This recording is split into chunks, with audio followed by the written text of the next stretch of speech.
అక్షయ్ అయితే ఆఫీస్ నుంచి ఇంటికి వస్తాడు. ఇంటికి రాగానే అక్కడ ఉన్న వాళ్ళ బామ్మ ఇలా అంటూ ఉంటుంది.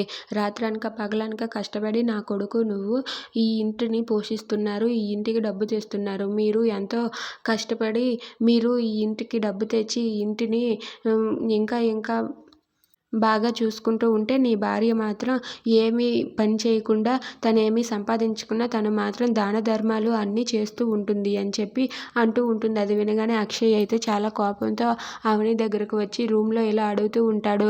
అవని, నువ్వు నీ గాజుల్ని అనాథ ఆశ్రమానికి ఇచ్చావా అని చెప్పి అంటాడు. ఆ మాటకి అవని అయితే అవునండి అని చెప్పి అంటుంది. ఎందుకు ఇచ్చావు? నా పర్మిషన్ లేకుండా నువ్వు అలా చేయడానికి నీకు ఏ హక్కు ఉంది అని చెప్పి అంటాడు. అది వినగానే అవని అయితే ఏంటండి మిమ్మల్ని అడగకుండా నేను ఏ పని చేయకూడదా?